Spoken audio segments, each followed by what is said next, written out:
Seja muito bem-vindo a mais uma edição do programa Bíblia Aberta, aqui na Novo Tempo Portugal, também na antena da Rádio RCS.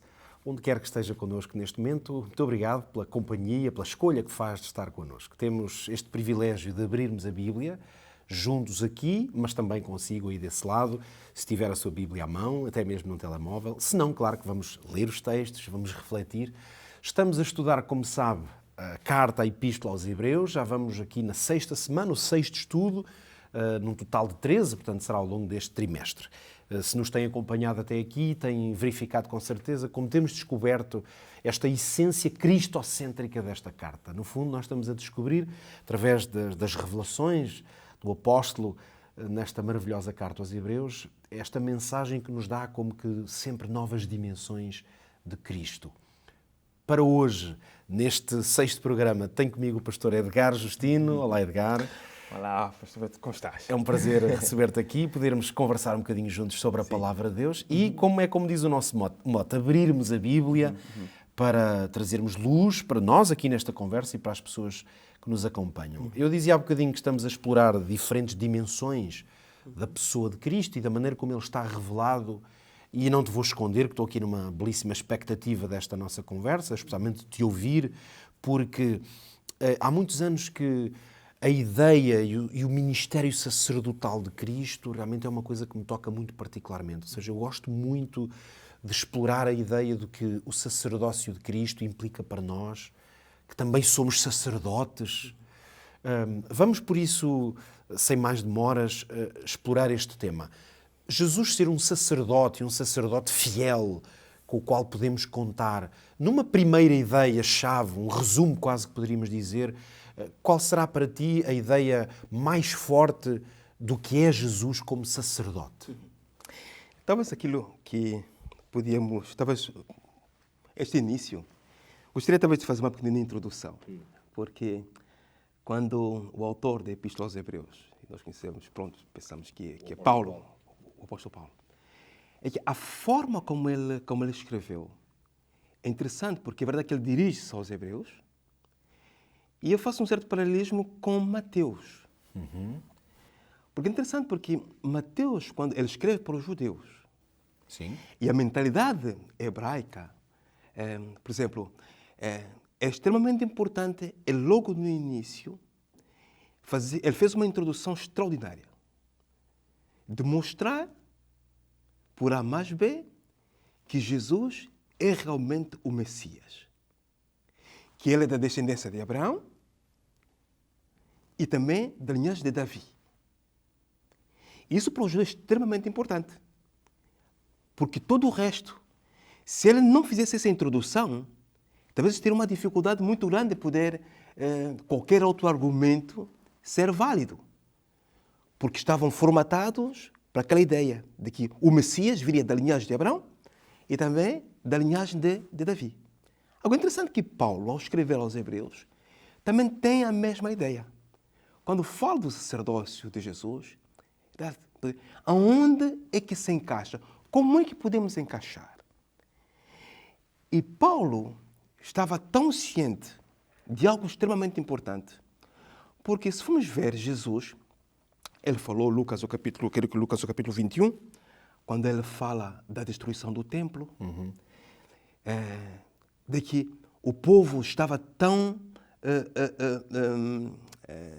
compreendia perfeitamente todo o ritual do santuário terrestre, e se um dia o templo fosse destruído,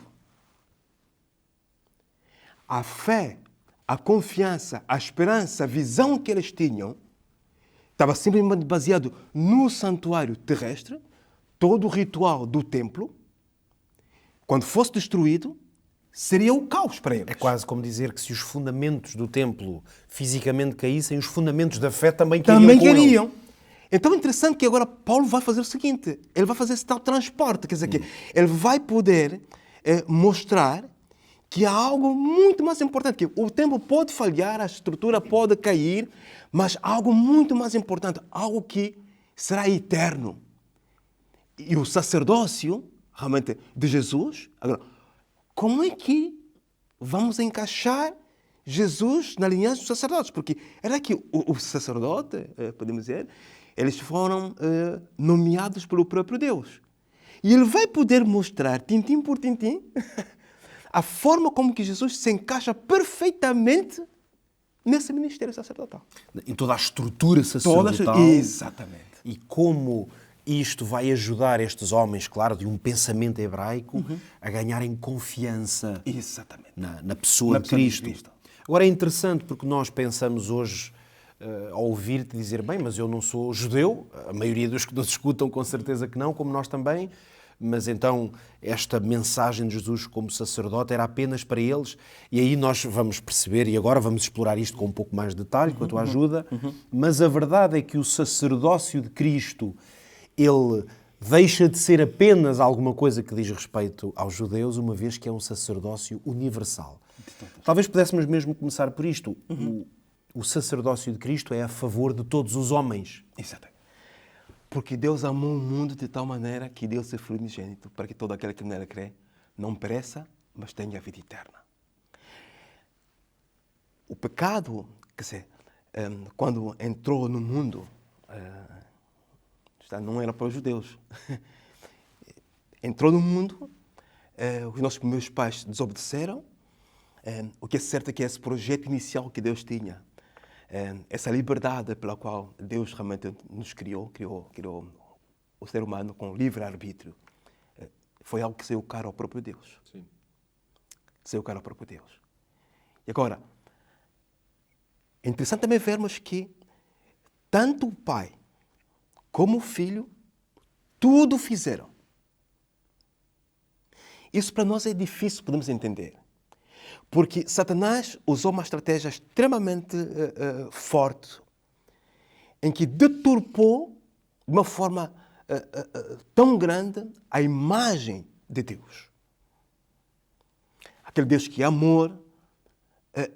O homem passou a ter uma imagem de um Deus que é ditador, de um Deus que é mau, que um Deus está à espera que falhes. Quando falhas, então vem o castigo da vara. E esta ideia foi tão forte, mesmo na vida dos próprios discípulos. E houve talvez um dia em que, é verdade, Jesus sempre falava do seu Pai. As obras que eu faço, porque o Pai que me enviou, porque o Pai. Os discípulos, a ideia que eles tinham, ok, tu és bom, mas o teu pai deve ser mau. É mau. E então Filipe um dia teve a coragem de fazer essa pergunta. Eu creio que é João capítulo 14.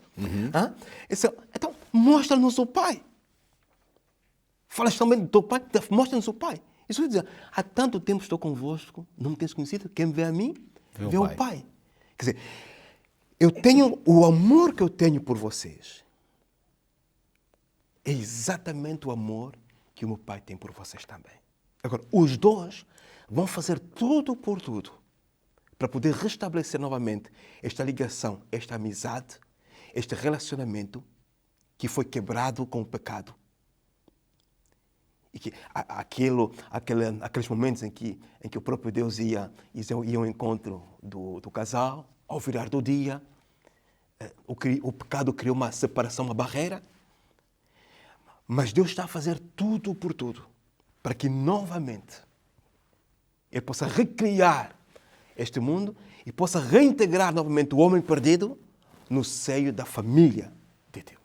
Uma das coisas, Edgar, que me impressiona muito nessa ardilosa estratégia do diabo é de, desde o princípio, e isso ele continua a fazê-lo continuamente na história, mas é claro que na Bíblia isso está visível em muitos momentos, desde o Éden, a ideia é de que Satanás tem um objetivo, que é dar a entender ao ser humano que Deus está contra nós, não a nosso favor. Basta ver na primeira tentação, a Eva, ele explora imediatamente essa ideia. Ele disse-vos isso, mas porque não vos quis contar a verdade. A ideia, o conceito é, Deus está contra nós. E é interessante como o sacerdócio de Cristo é uma resposta a essa acusação. Porque o sacerdócio de Cristo é a favor dos homens. Então é como se Cristo apresenta-nos uma imagem de um Deus que está contra nós e a Escritura e Hebreus apresenta-nos a imagem de um Deus que está a nosso favor. Olha, está tão a nosso favor que, quando vemos, podemos dizer, Jesus, ao assumir a humanidade, tornou-se homem, não igual, mas semelhante a nós, sujeitos às mesmas paixões. Agora, é interessante que ele, como humano, e também como Deus, mas um humano que também teve fome, teve sede, teve cansado, precisou de dormir. Lembro um episódio no barco, que ele adormeceu. Quer dizer, são características, atitudes, gestos que o próprio Jesus realmente viveu, coisas que ele viveu, que simplesmente mostram o quão também humano ele foi. E daí que esse mesmo Jesus, interessante que o Pai, quando sabemos muito bem que haverá um juízo, e quem é o juiz? Será o próprio Jesus. Nos diz João, mas o que é certo é que diz que Deus atribuiu a Jesus a responsabilidade... Todo o juízo. Todo o juízo, exatamente. Por que é que ele fez isso? Porque Jesus compreende-nos. Ele compreende-me a mim, compreende-te a ti também. Ele sabe o que é ter fome. Ele sabe o que é chorar. Ele sabe o que é estar cansado. Ele sabe o que é sentir-se rejeitado. Ele foi rejeitado. Mesmo pelos próprios irmãos dele. E ele sabe tudo isso. E como uma vez que ele passou por tudo isso, realmente, nós olhando para Jesus, uau, ele simplesmente só pode ser ele o nosso representante. Agora, é esse representante que é eterno, porque os outros sacerdotes terrestres de Levítico, ok, eram nomeados, mas tinham um período. Envelheciam, morriam e vinham outros. Mas Jesus vai assumir, podemos dizer, um sacerdote que é eterno. Isso lembra-me de um texto de Hebreus capítulo 5, talvez fosse interessante introduzir aqui, Sim. que é precisamente nesta nota que tu acabaste de dizer, eu vou ler mesmo. Hebreus 5, 6, que diz, como também diz noutro lugar, porque está a citar as Escrituras, tu és sacerdote eternamente segundo a ordem de Melquisedeque. Então, a ideia de que Cristo distingue-se dos outros sacerdotes por ser um sacerdócio eterno, mas depois esta surpreendente ideia, que depois é explorada de forma mais abrangente, de que Jesus é o sacerdote segundo a ordem de Melquisedeque. Seria interessante talvez ouvir-te, pelo menos alguns minutos, a explicar um bocadinho esta ligação a Melquisedeque. Ok. Era que talvez surja alguma especulação realmente em relação a este homem, esse sacerdote. Ele esteve no tempo de Abraão. É verdade que podemos dizer que ele assumiu esse papel e Abraão o reconheceu. Sim. Porque se ele não assumisse esse papel, Abraão não teria confiado nele os seus dízimos. Agora, muitos têm especulado realmente em relação a isso, dizendo que, uma vez que, por exemplo, creio que é Hebreus capítulo 7, ok? Diz que ele, sem pai, sem mãe, sem genealogia, não tendo princípio de dias, nem fim de dia, mas sendo feito semelhante ao Filho de Deus, permanece sacerdote para sempre. Agora, quem é este Melquisedeque? Está, uma vez que talvez não sabe realmente as suas origens, nem o período que ele viveu. Agora, será o próprio Cristo? Não foi. Será um extraterrestre? Será alguém que veio de um outro planeta? Talvez não se encaixe aqui também, mas possivelmente seja mais... É mais provável que o autor da Epístola aos Hebreus, Paulo, estava a se referir ao seguinte. Era que talvez como não se tem registro, como o exemplo que dei de Mateus. Por exemplo, Mateus vai fazer um trabalho extraordinário de ver a genealogia de Jesus e vai procurar exatamente os nomes todos que se encaixam perfeitamente. Interessante que o trabalho de pesquisa que ele fez, não temos nenhum registro, nem contemporâneos dele, nem os maiores críticos dos cristãos naquela época, a contradizer, por exemplo, dizer, se aquela genealogia estava errada, não temos nenhum registro. Isso prova que mesmo os críticos calaram-se diante de uma pesquisa que Mateus fez, que estava correta. Agora, possivelmente, Paulo também estava dizendo assim, uma vez que não tenho esses registros, ok, não tem pai, não tem mãe, poderia ser aí, mas agora, possivelmente também, nos diz o comentário bíblico, que nos diz que ele possivelmente foi um dos príncipes, um dos sacerdotes, podemos dizer, de um principado, que Abraão, por exemplo, reconheceu como alguém tendo essa autoridade. Alguém que amava a Deus e que respeitava a Deus, no qual Abraão também respeitou. Daqui deu esse dízimo.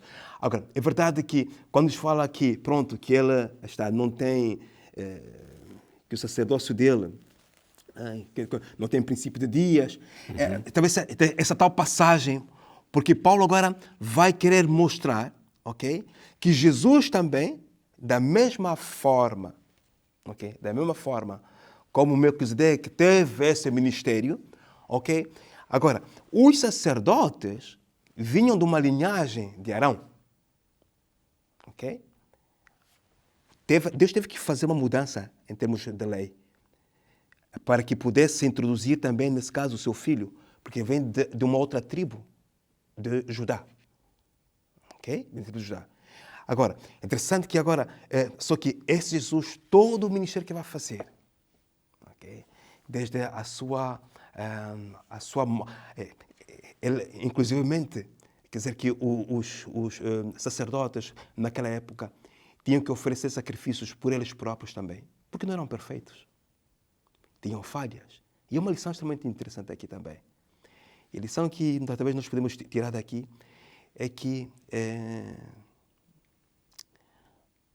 eles deveriam também mostrar uma certa misericórdia para com os mais fracos. Para com os mais fracos. Sentido que ter, talvez, muito mais paciência, porque, e para aqueles que falhavam, para aqueles que erravam, por eles também não eram perfeitos. E é verdade que os sacrifícios, também temos que entender aqui uma coisa. Qual era, afinal de contas, o objetivo dos sacrifícios? Tinha uma lição importante.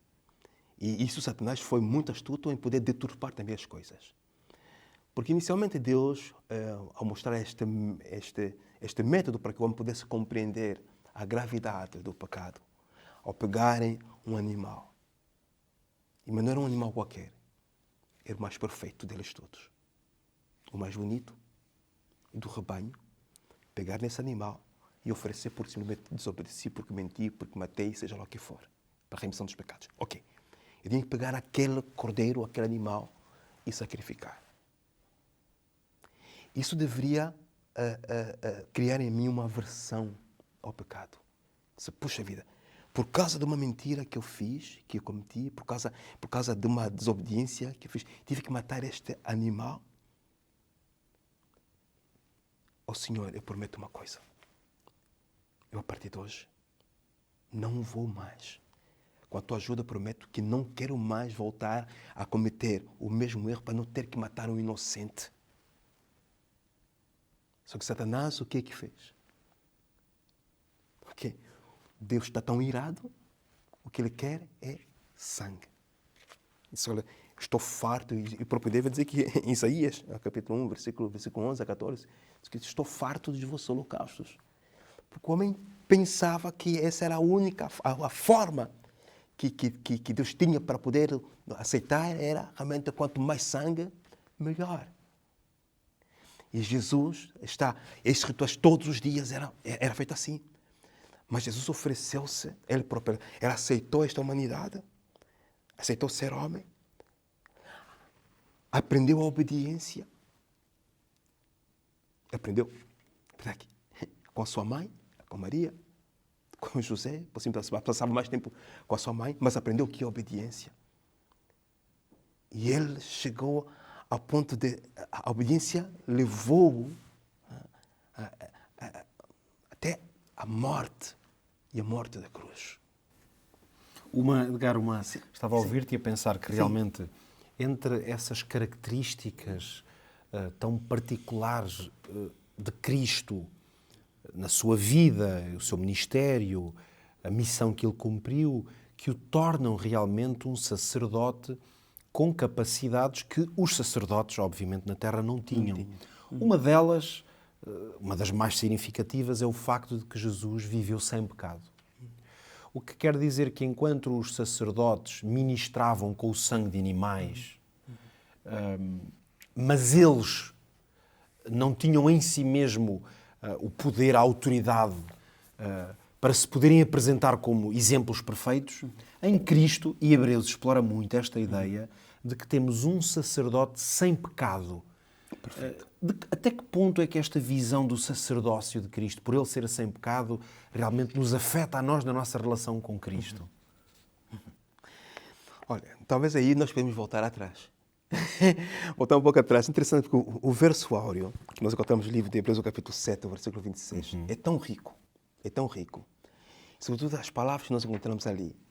Por exemplo, o texto diz assim: porque nos convinha que tal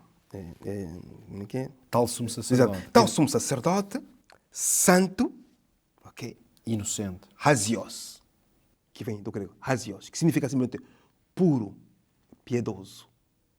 Será que entre os seres humanos alguém que tivesse essa característica de completamente puro e piedoso? Se a Bíblia nos diz, Romanos 6, que todos pecaram e estão da glória de Deus. Mas temos um, que é Jesus. E também diz assim, inocente, acacos. Significa não vingativo. Como seres humanos, às vezes alguém nos faz uma determinada maldade, temos a tendência logo de reagir, fazemos ajustes, mas temos alguém que simplesmente era humano, mas em momento algum ele teve essa atitude para com os outros. E, pelo contrário, vai orar por eles. Vai, se possível, Pai, perdoa-lhes, porque não sabem o que fazem. Não sabem o que fazem. E depois também diz que esse também que é imaculado. Significa também puro. Também que é puro. Também, e separado dos pecadores, e feito mais sublime do que os seus. Separado está este que não pecou, era homem, é homem e guarda essa humanidade para todo sempre, para toda a eternidade. Diz que não pecou. Pois é verdade que separado dos homens, é verdade que quando ele acaba por morrer, ressuscitou e hoje está no céu, intercede por nós. Tudo isso só se encaixa na pessoa de Jesus. Este Jesus que nos compreende. E nós, quando olhamos para Ele, é que nós podemos ter toda, mas toda a confiança. Porque é alguém que não falha. Interessante porque o próprio Deus, colocou também, numa das lições que nos fala aqui, colocou como penhor. Quer dizer, quero fazer uma compra, ou tenho uma dívida, mas eu sei que eu vou pagar isto, mas então dê mais algum tempo, mas pelo menos fica aqui um valor, daqui um sinal, algo. Eu não sei se eu teria coragem de colocar como penhor o meu filho. Agora, Deus, o dono do universo, o dono dos diamantes, o dono do ouro, da prata, de tudo que é metal. Ele podia ter dado, olha, dou-vos aqui uma tonelada, uma quantidade de metais preciosos, valiosos, fica como penhor. Mas não, ele vai dar o seu filho. Custa-nos, já podemos entender isso. Já vimos aqui Só nisso aqui, o grande amor que, afinal de contas, que o próprio Pai, que Satanás fez tudo por tudo para deturpar essa imagem, que é mau, mas o quão grande é Deus, o quão amor é Deus para conosco. O seu amor é realmente extraordinário e em Cristo está expresso da maneira mais plena e profunda que é possível. Bom, o nosso tempo vai avançando. Nós temos que terminar. Gostava de te desafiar ainda aqui uma nota final. Sim. Talvez, vou pegar aqui uma rasteira, o Edgar, fazendo da seguinte maneira. Estava a ouvir-te falar sobre Cristo e o seu sacerdócio e a pensar que a Escritura, o apóstolo Pedro em particular, tem aquelas célebres expressões de que nós somos sacerdócio real, de que somos sacerdotes, pedras vivas no santuário. E talvez para termos uma nota mais prática, em 2 minutos para terminarmos, Edgar, seria desafiar-te a deixares com aqueles que nos seguem neste momento, estão a ver este programa, alguma nota prática sobre como é que nós podemos ser sacerdotes, se somos chamados sacerdócio. O que é que significa hoje, sabendo o sacerdote que Jesus é, já vimos como ele é, como é que nós, com as nossas imperfeições, as nossas fraquezas e debilidades, como é que mesmo assim somos chamados sacerdotes? Como é que nos podemos manifestar esse sacerdócio na nossa vida cristã? É uma enorme responsabilidade que Deus coloca sobre os nossos ombros. Quando nós olhamos, não olhar para o outro, mas quando nós olhamos para nós próprios, para aquilo que nós somos, o que é que nós somos perante este tão grande desafio, este tão grande desejo que Deus tem, esse sonho que Deus tem de cada um de nós. Aí está. Como posso ser um sacerdote? O que Deus me pede e o que Deus nos pede a todos é que, em primeiro lugar, possamos ser amigos de Jesus. E sermos amigos de Jesus não é algo simplesmente passivo, é ativo.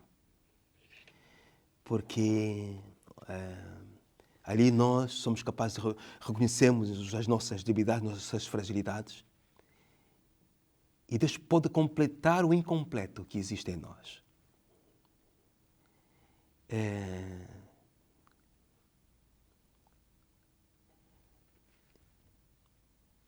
Começamos,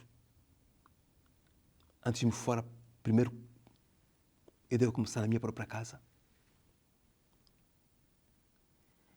Ser o sacerdote é ser o líder, é ser o líder espiritual, o intercessor. O intercessor. Pela família, não somente pela família, mas também aos vizinhos, na igreja, procuramos ser um exemplo através do nosso viver. É fácil? Não é fácil, porque nos conhecemos. Mas Deus é capaz e tem esse poder e está a chamar-nos. E se Ele nos chama, porque Ele nos capacita. E se Ele nos capacita, porque Ele confia em nós. E Ele sabe muito bem que com Ele somos mais do que vencedores. Amém. Daí que é interessante que Deus não me pede que a minha fé, a minha confiança, seja o tamanho de uma montanha ou o tamanho de uma árvore. Mas isso que nem que a tua fé fosse o tamanho de um grau de uma mostarda. É o suficiente para que Deus possa fazer algo de extraordinário, algo de grande e de grandioso. E a nossa entrega ao Senhor realmente é fundamental. É que nos habilita. É que nos habilita. Então, com este profundo sentido de amizade e de relacionamento com Deus, que terminamos este encontro, porque Jesus é o sacerdote fiel e nós podemos ser também sacerdotes com Ele. Obrigado por ter estado desse lado com o programa Bíblia Aberta. Voltamos na próxima semana para mais uma edição. Até lá, que Deus o abençoe.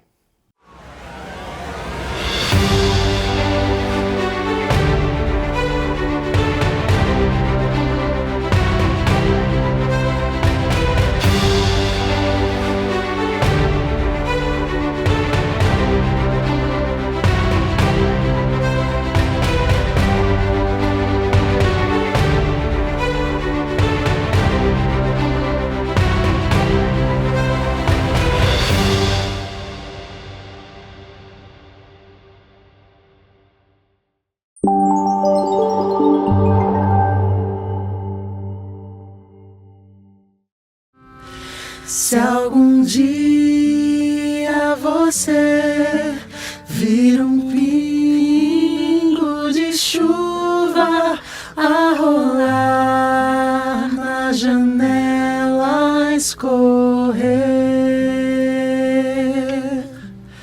saiba então que não há nenhum pingo de chuva igualzinho ao outro, pode crer.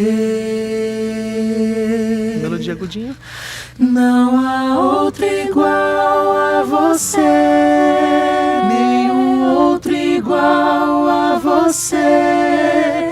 Deus o ama assim como é você.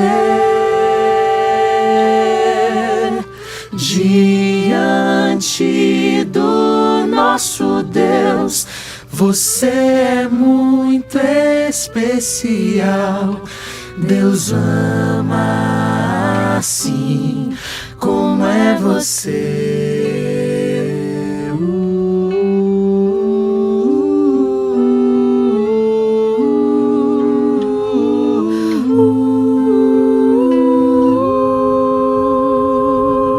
Tem que respirar bem para fazer essa frase inteira, tá? Aí tem um solo da Lenise. Escolha uma pessoa que tem uma voz meiga e doce como a Lenise, porque essa música ela tem que ser bem suave para se ouvir, tá? Agora tem uma entradinha chatinha. A gente vai entrar agora.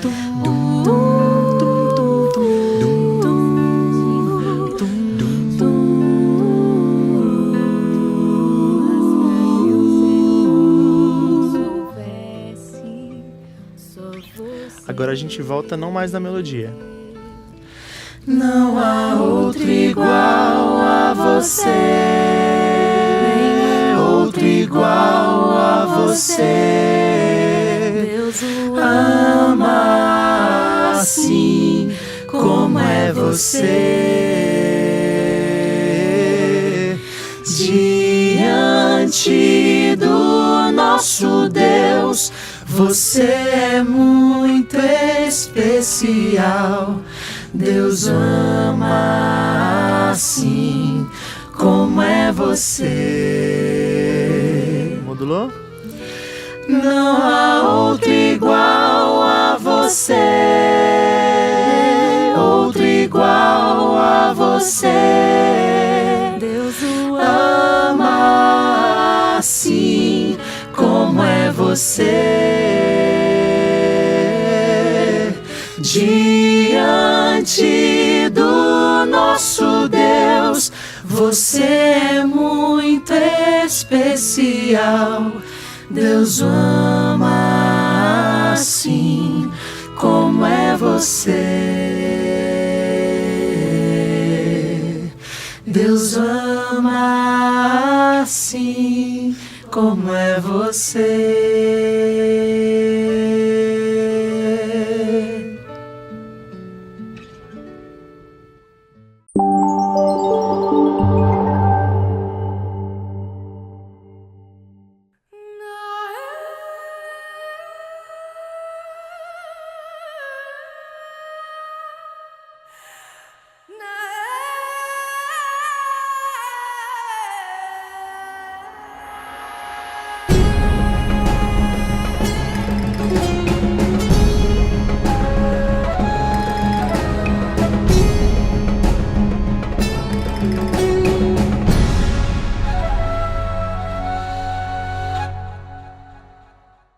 Por mais sofisticados que sejam os equipamentos de experimentação, por mais cuidadosa que seja a observação, toda elaboração de hipóteses, teorias e conclusões de cientistas estão sujeitas à influência de suas convicções. Isso ocorre já na base, na maneira como cada um seleciona e interpreta as informações. Este é um dos motivos pelos quais, com as mesmas evidências e os mesmos dados, evolucionistas e criacionistas podem chegar a resultados diferentes, ainda que ambos estejam trabalhando com toda seriedade e precisão. É ciência tão objetiva quanto aparenta? Poderia a pesquisa científica ser realmente imparcial? Cada um de nós tem sua própria visão de mundo. Através dela agimos, tomamos decisões e interpretamos a realidade ao nosso redor. Sendo assim, até que ponto o que você acredita influencia na sua maneira inconsciente de ler a si mesmo e o próprio mundo ao redor? Uma grande mistificação que a gente ouve muito na imprensa às vezes é a seguinte, né? A ciência diz que... A ciência não diz nada, né?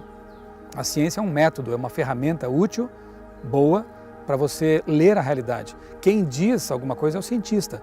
E o cientista, ele tem toda a sua subjetividade de ser humano. Quando observa algum objeto de estudo, ele não vai observar aquilo como uma máquina, né? Ele tem suas emoções, ele tem sua cosmovisão, seus conceitos e preconceitos, né? Filosóficos, políticos, ideológicos, religiosos até. Então, toda essa bagagem ideológica e subjetiva, ela vai também de alguma forma interferir na visão que essa pessoa tem da realidade. Toda a comprensión del mundo está afectada por lo que somos. El positivismo intentó, como método científico, alejarse de cualquier tipo de a priori, de premisa y decir lo que hacemos es objetivo, ¿no? Y durante mucho tiempo ese concepto se instaló, ¿no? La modernidad funciona con ese concepto, ¿no? Positivista. Han de llegar pensadores como King, Gadamer, autores muy preocupados con la ciencia para decir, ojo, cuidado, no somos tan objetivos como pensamos. Cada uno tenemos nuestras percepciones de la realidad y lo que tenemos que intentar es que esas percepciones no modifiquen demasiado nuestra observación. Cuando uno hace una investigación, todos tenemos premisas.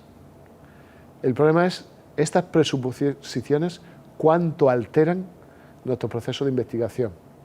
A visão de mundo do cientista é extremamente importante. O que ele entende que ele vai encontrar, o que ele espera encontrar, normalmente governa o que ele finalmente encontra. El sesgo científico es una idea, un preconcepto que el investigador puede tener y que puede orientar su investigación hacia un lado diferente del que tiene que llegar.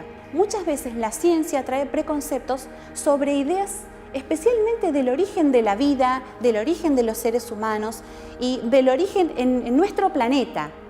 Esa idea nos puede llevar a interpretar la realidad de la ciencia, de los organismos y de los tejidos de uma maneira que nos haga eliminar outras possibilidades. A filosofia da ciência, durante muito tempo, acreditava que o conhecimento científico era um conhecimento racional, lógico. Mas a partir do início do século XX, isso começou a mudar e começou a perceber que realmente, de fato, a subjetividade humana, ela tinha sim uma importância muito grande na elaboração das teorias. Então, a subjetividade, ela está presente o tempo todo. Existe um filósofo da ciência chamado Karl Popper, que dizia que não existem dados sem teoria. Então, muitas vezes as pessoas acham que os dados naturais, brutos, empíricos, pura e simplesmente vão falar, como se a própria natureza estivesse falando para nós. Na realidade, não existe. Aquilo só vai ter sentido se aquilo realmente for colocado dentro de um contexto, dentro de uma teoria, dentro de uma subjetividade. Então, o pesquisador, por mais isento, por mais cientista que ele seja, ele vai ter, em algum momento, ele vai deixar extravasar também essa sua subjetividade.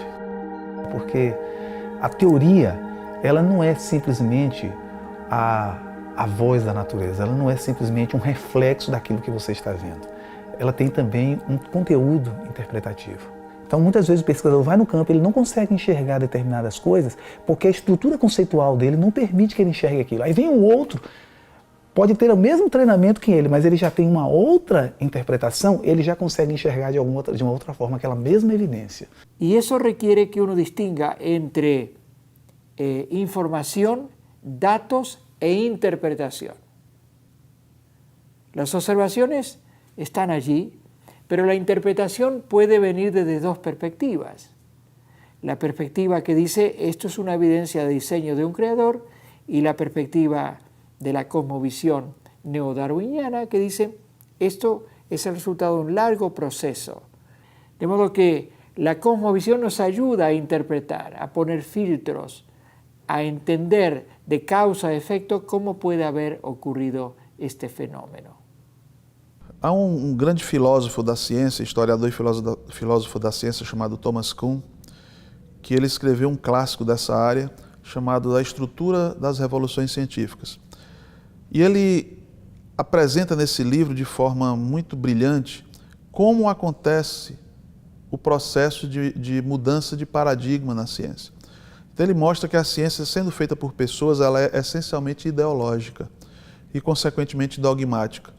Não é verdade que a ciência é neutra, não é verdade que a ciência não tenha dogmas.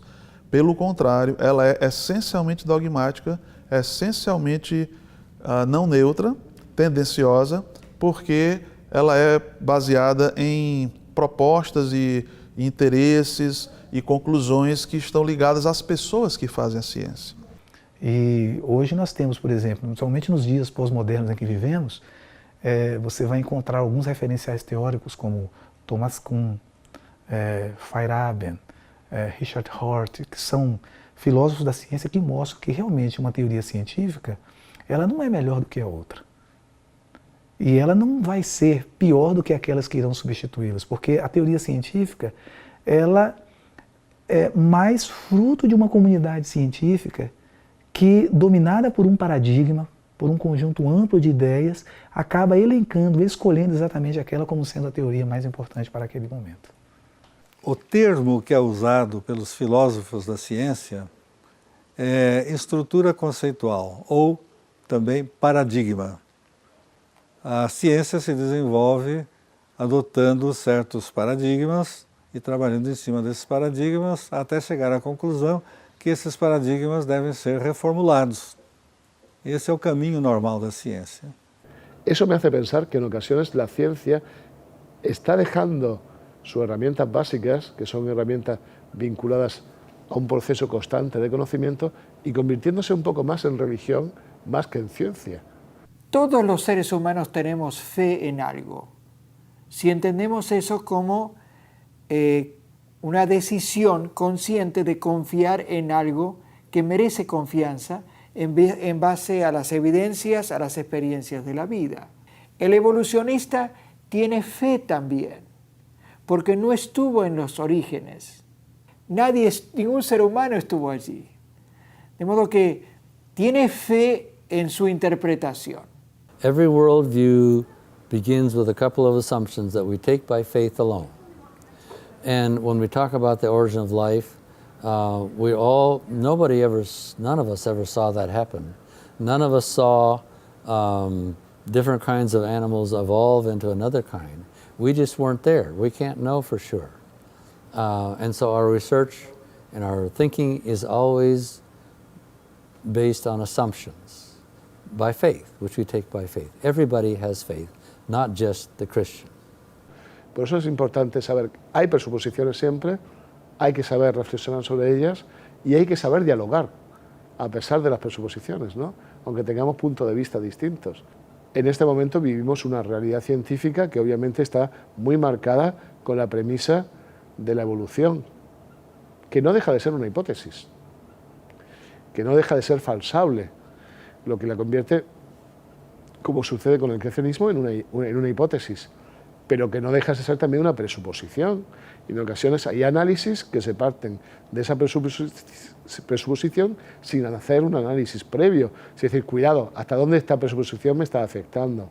Y eso se nota como ejercicio normal cuando uno empieza a ir hacia atrás en su argumento, llega un momento y dice, bueno, esto es así porque es así. Ya está, ahí tengo un problema.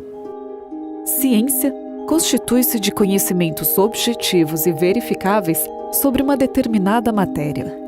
Conhecimentos obtidos mediante observação e experimentação, a explicação de princípios e causas, e a formulação e verificação de hipóteses. E para tal, vale-se de uma metodologia adequada a cada objeto de estudo, para finalmente sistematizar os conhecimentos. Muitas coisas hoje ensinadas como ciência não são de fato verificáveis. E se não cumprem com os requisitos do método, por que então continuam sendo consideradas um fato científico? Por isso, acatar uma declaração tida como científica sem a devida análise e senso crítico pode representar até mesmo ingenuidade.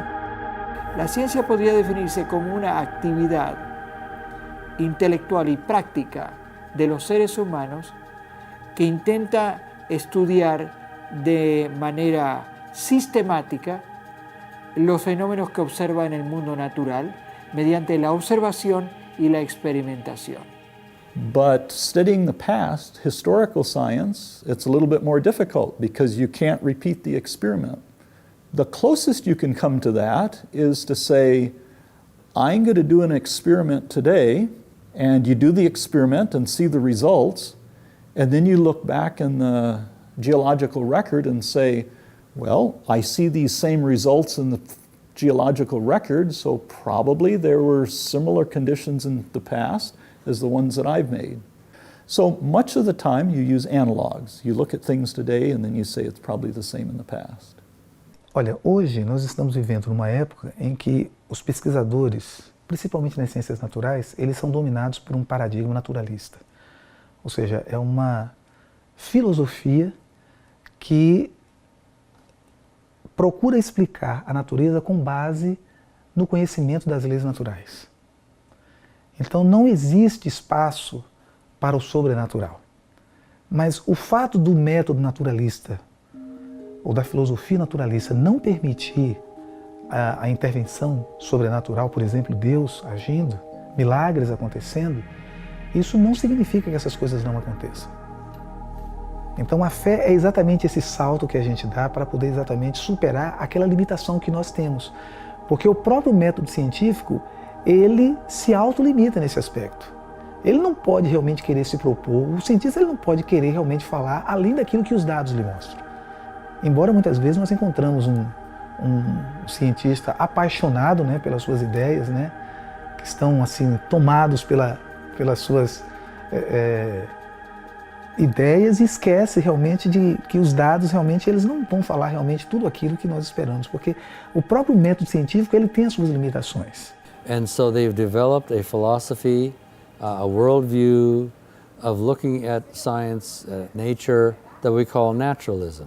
And what that means is a person, a believer in naturalism, will never allow ideas of God or the supernatural to influence how they understand nature. Well, in some ways that's okay. If you're studying chemistry or physiology in the laboratory, you're studying things that you can see happening right now. God does operate those daily processes by the laws of physics and chemistry. But when we start talking about origins, about history, then if you take naturalism as your guide, you cannot ever consider the possibility that God created and that He initiated a global flood or any of these things. You just, science, naturalistic science, won't let you to consider those things. And so you end up interpreting it in different ways. And those interpretations are based on an assumption, not primarily on evidence necessarily. I can give you one, probably the best example of that is, if you read scientific writings about how life began, where did the first living things come from? You learn that it had to be done by just random events where molecules bump into each other and they finally fit together and they gradually, by those random processes, build up more and more complex molecules up to life. Okay, this is the standard belief in science. But that's based on an assumption, based on the assumption of naturalism. When you look at the evidence, you ask how much evidence there is for that belief in the origin of life by chance processes. The amount of evidence is zero. There is no evidence to support that. In fact, the more biochemistry learns, the more impossible it is for life to begin that way. And so why is it that science is so sure that that's true? It's because of the assumption of naturalism. It doesn't allow them to evaluate and consider other options. Todo conocimiento científico debe ser realizado a través de un método. Necesita un método científico. las experiencias científicas deben ser repetitivas. Toda experiencia científica debe estar sujeta a una medición, debe ser mensurable.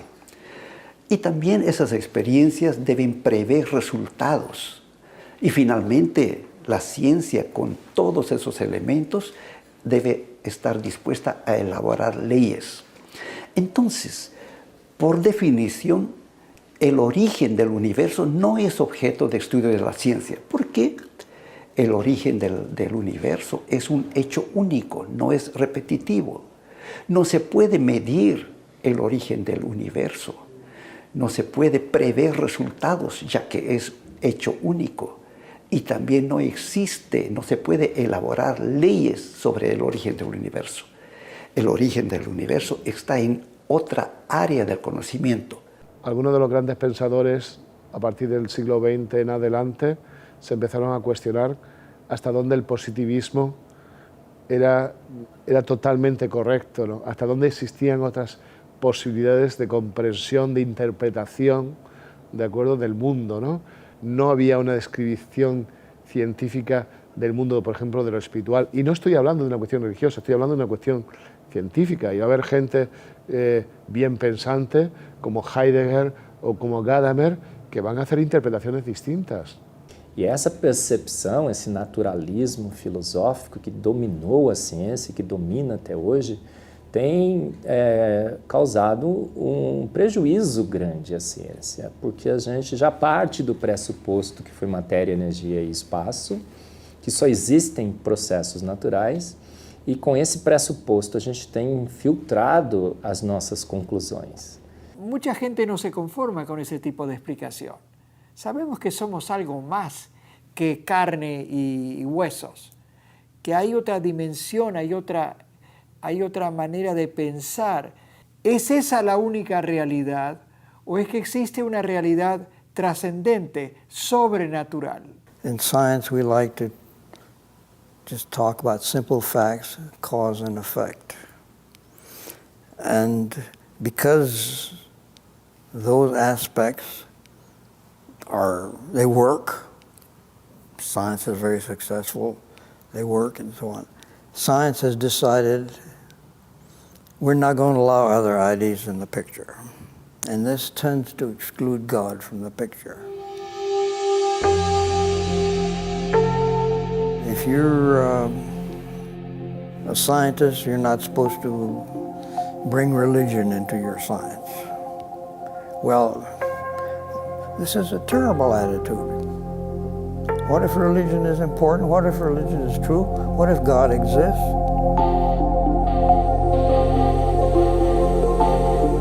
Materialistic science does not explain many aspects of reality.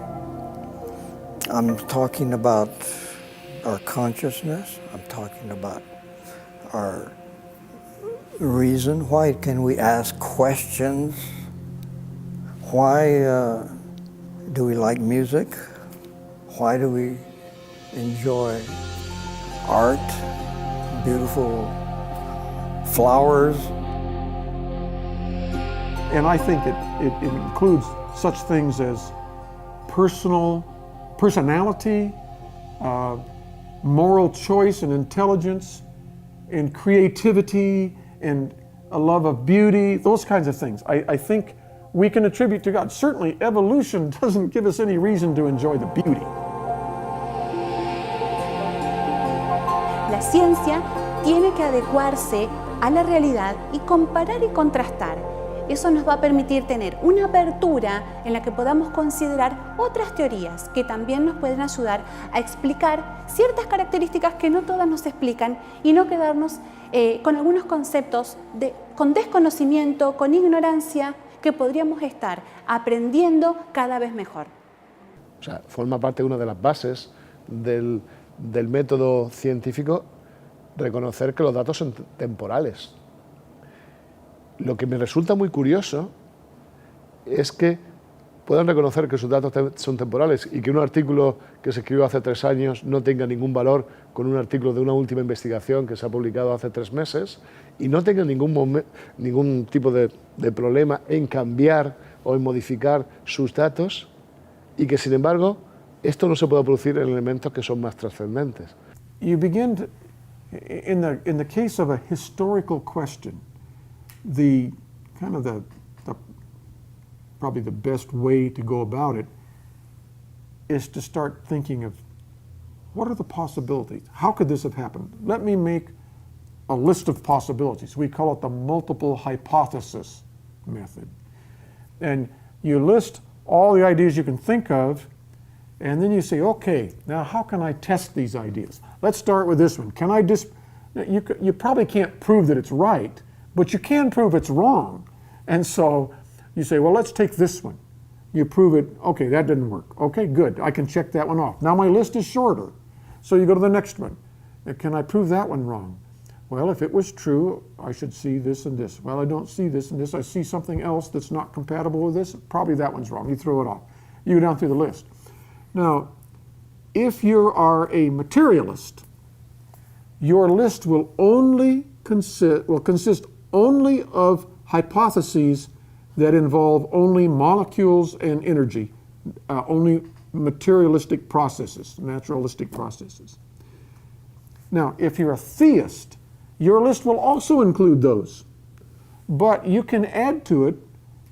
You might have the possibility that there has been some kind of personal influence on it. Maybe God, for example, might have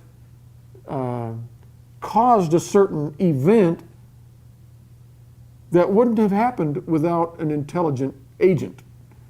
And so I'll add to that to my list. Maybe there's something else going on here. Now, if the answer is purely materialistic, both people ought to come to the same conclusion. But if you run through the materialist explanations and none of them seem to work very well, that may just be an unsolved problem. The theist, however, may be able to come up with an explanation that works. But because it has a theistic component, the materialist will say, no, you can't, that's not science, you can't do it. That doesn't mean it's not true. Just because it's not science doesn't mean it's not true. It may still be true. If you really want more knowledge, if you really want science to develop as much as it can, you should encourage creationists to get into the scientific business and do research, because it's likely that they can contribute something that wouldn't be known otherwise. E como podemos alcançar um discernimento correto sobre a realidade? Uma excelente representação disso encontra-se em um dos textos mais clássicos da história da filosofia, o mito da caverna de Platão. Imagine homens que vivem desde o nascimento como prisioneiros em uma morada subterrânea. A única realidade que eles conhecem são sombras no fundo da caverna, iluminado por uma fogueira e com projeções de pessoas e objetos que eles estão impossibilitados de enxergar. Assim, estes homens passaram anos e anos nomeando as formas de sombras e explicando em diferentes fenômenos a frequência com que elas aparecem. Agora, imagine que um deles é libertado e conduzido para fora. Somente então ele perceberia que passou a vida inteira julgando apenas sombras da verdadeira realidade. Quem, afinal, nesta alegoria, teve a visão mais abrangente dos fatos? Ler por completo o mito da caverna de Platão é uma experiência que nos convida a todos para refletir. Seriam os nossos juízos realmente corretos? E se todos nós crescemos como prisioneiros? Cada um de nós vê apenas uma parte da realidade. Está aí a importância para todo ser humano, cientista ou não, ter humildade e mente aberta para considerar outras ideias propostas e hipóteses alternativas, e assim crescer em entendimento. A ausência de evidência não constitui uma boa evidência. Portanto, nenhuma variável deve ser completamente descartada durante a avaliação de hipóteses. Nem o evolucionismo, nem o criacionismo podem ser cientificamente comprovados, uma vez que o evento que deu a origem à vida não pode ser repetido em laboratório. O fato é que ainda a ciência não consegue provar a existência de um design inteligente no universo, assim como não consegue provar sua não existência. Como disse o escritor Clive Staple Lewis, professor das universidades de Oxford e Cambridge, cujo legado é reconhecido internacionalmente, o que aprendemos da experiência depende da espécie de filosofia que trazemos para a experiência. Que tal, ao invés de considerar apenas a questão por si só excludente de como o universo surgiu por acaso, perguntar como e por que a vida surgiu?